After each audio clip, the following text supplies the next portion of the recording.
Secara pendapatan, tadi wajib pajaknya, jumlah wajib pajaknya meningkat.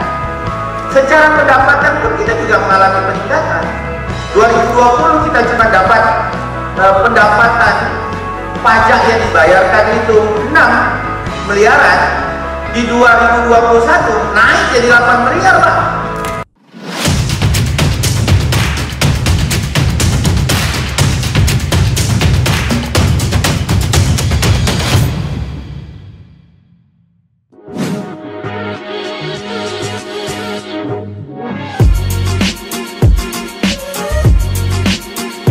Bapak-bapak ibu semua, saya melihat bahwa filosofi Pak Presiden, pemerintah, Pak Jokowi ketika bagaimana mengejar target percepatan sertifikasi tanah secara nasional. Bahkan ditargetkan, kalau saya tidak salah itu sampai 2024 ditargetkan pemerintah 126 juta. Kalau saya datanya tidak salah Pak Indra. Artinya pasti ada filosofi, ada dampak yang diharapkan, pasti ada alasan, ada argumentasinya.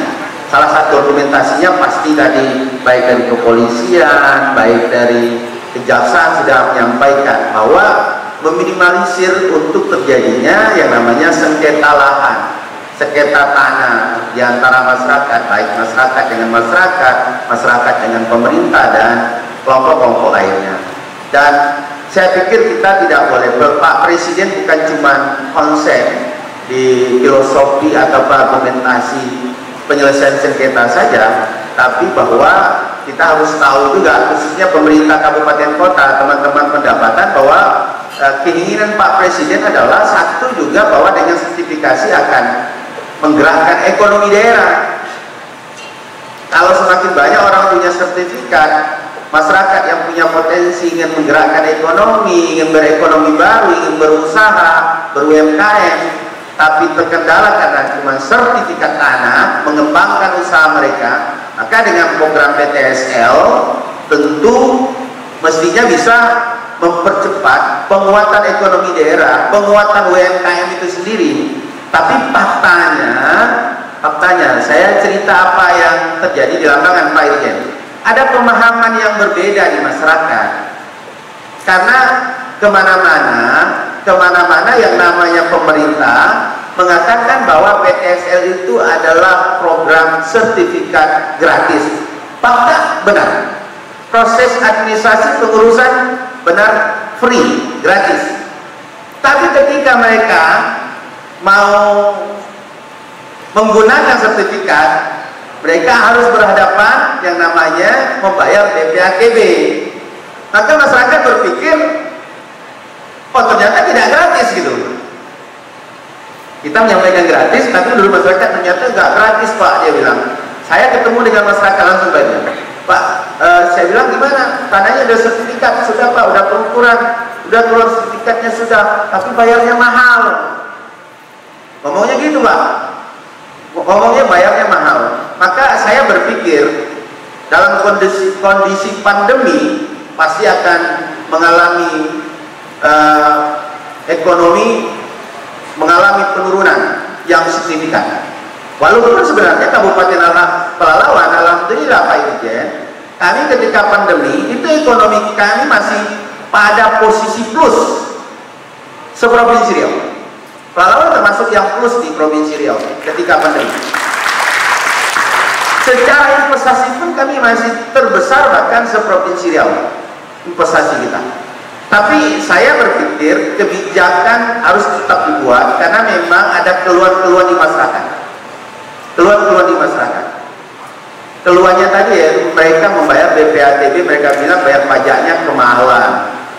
Kalau mereka punya kebun, misalnya 1 hektar atau 1% itu mereka bisa bayar pajak sampai 6 juta. Maka kami diskusi pemerintah dengan Kepala Badan BPKAD kami diskusi gimana caranya supaya tidak terbebani,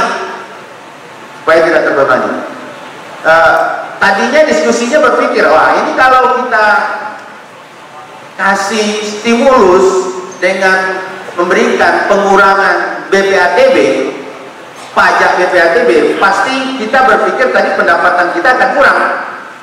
Logikanya begitu. Kalau dikasih pengurangan diskon 50%, kami kasih diskon 50%, Pak. Dari BPNTB yang mesti dibayarkan, diskon 50%. Kami berpikir ini pendapatan kita akan menurun.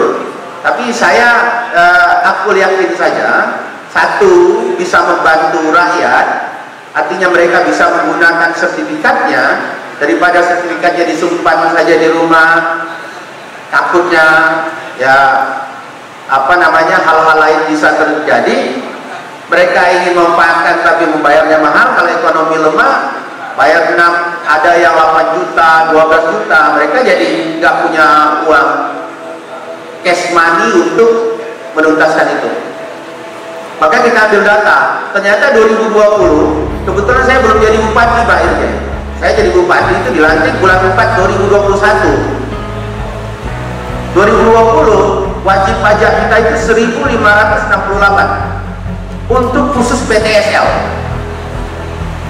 2021 masih dalam posisi pandemi, kita buat kebijakan, kita kasih stimulus diskon 50%, wajib pajak kita meningkat menjadi 3.335.